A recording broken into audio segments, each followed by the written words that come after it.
ജാമ്യമില്ലാ കുറ്റമാണ്. ജൈവം അജൈവം വേർതിരിച്ചില്ലേ തന്നെ 50,000 വരെ പരമാവധി ശിക്ഷ നിയമമുണ്ട്. അതുകൊണ്ട് പരിശോധന കൃത്യമായി ഉണ്ടാവും.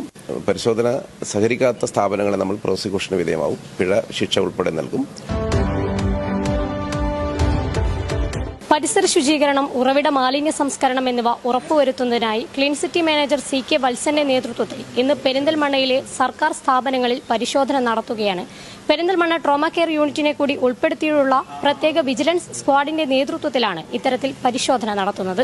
മാലിന്യ സംസ്കരണ രംഗത്ത് മുൻപന്തിയിൽ നിൽക്കുന്ന പെരിന്തൽമണ്ണ നഗരസഭയിലെ സർക്കാർ സ്ഥാപനങ്ങൾ ഉൾപ്പെടെയുള്ള വിവിധ സ്ഥാപനങ്ങളിലും വീടുകളിലും മാലിന്യ സംസ്കരണം കൃത്യമായി നടപ്പിലാക്കുന്നുണ്ടോ എന്ന് ഉറപ്പുവരുത്തുന്നതിനായാണ് നഗരസഭ ക്ലീൻ സിറ്റി മാനേജർ CK വത്സന്റെ നേതൃത്വത്തിൽ പെരിന്തൽമണ്ണ ട്രോമ കെയറിനെയും ഉൾപ്പെടുത്തി സർക്കാർ മാർഗനിർദ്ദേശപ്രകാരം നിർമ്മിച്ച വിജിലൻസ് സ്ക്വാഡ് പരിശോധന നടത്തുന്നത്.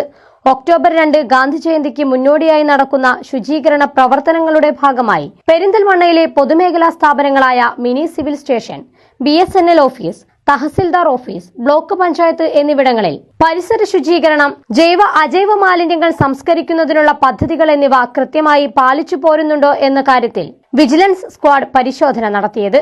നഗരത്തിലെവിടെയും അലക്ഷ്യമായി മാലിന്യങ്ങൾ വലിച്ചെറിയാൻ പാടില്ലെന്നും ഒക്ടോബർ 2 അജൈവ മാലിന്യങ്ങൾ ശേഖരിച്ച് ഹരിത കർമ്മസേനയ്ക്ക് കൈമാറി മാലിന്യമുക്ത നവകേരളത്തിന്റെ ഭാഗമായി മാറുക എന്നതാണ് ഇതിന്റെ ലക്ഷ്യമെന്നും clean city manager CK Valsan പറഞ്ഞു. ഒക്ടോബർ 2 തന്നെ എല്ലാ അജൈവ മാലിന്യങ്ങളും ശേഖരിച്ചുകൊണ്ട് ഹരിത കർമ്മസേനയെ കൈമാറി നമ്മൾ മാലിന്യമുക്തം നവകേരളത്തിന്റെ ക്യാമ്പയിന്റെ ഭാഗമായിട്ട് മാറുക, സീറോ വേസ്റ്റ് പ്രദേശമായി ഓഫീസായി മാറുക, അതോടൊപ്പം തന്നെ ജൈവ മാലിന്യങ്ങൾ ഉറവിടത്തിൽ സംസ്കരിക്കുക, മാലിന്യങ്ങൾ വലിച്ചെറിയാത്തൊരു സ്ഥലമായിട്ട് ഒരു നഗരമായി മാറ്റിയെടുക്കുകയാണ് ഞങ്ങൾ ഈ സ്ക്വാഡിൻ്റെ ഉദ്ദേശ ലക്ഷ്യം. പൊതുവെ ഇന്നത്തെ പരിശോധനയിൽ എല്ലാ ഓഫീസുകളും ഇതിൽ പൂർണ്ണമായിട്ടും സഹകരിക്കുന്നതിന് പ്രത്യേകിച്ച് ബഹുമാന്യ തഹസാർ അതുപോലെ തന്നെ എല്ലാ ഓഫീസ് മേധാവികളും ഉറപ്പ് തന്നിട്ടുണ്ട്.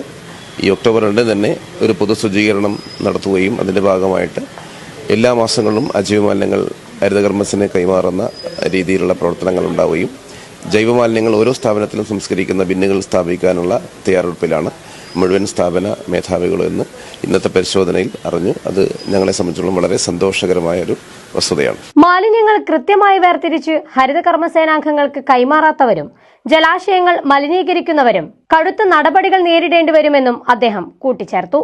പരിസ്ഥിതി സംരക്ഷണ നിയമത്തിലും അതുപോലെ തന്നെ അതിന്റെ ഭാഗമായിട്ടുള്ള ഖരമാലിന്യ പരിപാലന ചട്ടത്തിലുമൊക്കെ ഹരിത കർമ്മസേനക്ക് അല്ലെങ്കിൽ നഗരസഭ നിയോഗിക്കുന്ന ഗ്രൂപ്പുകൾക്ക് കൈമാറുന്ന നിയമമുണ്ട്. ഓരോ സ്ഥാപനങ്ങളും ഓരോ വ്യക്തികൾക്കും നിയമപരമായി കൈമാറണം എന്നുള്ളത് അവരുടെ പൂർണ്ണ ചുമതലയാണ്. അല്ലെങ്കിൽ 1000 മുതൽ 10,000 വരെ പിഴ ചുമത്താന്ന് പ്രത്യേക വകുപ്പിലുണ്ട്.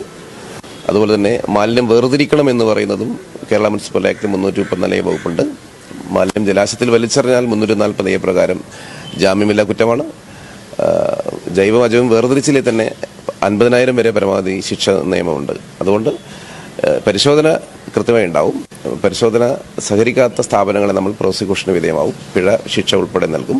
നഗര ശുചീകരണത്തിന് 100% പ്രാധാന്യം നൽകുന്ന ഒരു ഭരണകൂടത്തിന്റെ പ്രയത്നങ്ങളുടെ ഭാഗം കൂടിയാണ് ഈ പരിശോധന. ജയചെയ്മാരായ PK Muneer, G Govind, L Deenu, trauma care deputy leader Jabbar Jubilee, Girish Kizhattoor, KT Umar Farooq Pooppalam, Jinshad Pooppalam, Naushad Pooppalam എന്നിവർ പരിശോധനയുടെ ഭാഗമായി. ചാനൽ 10 പെരിന്തൽമണ്ണ.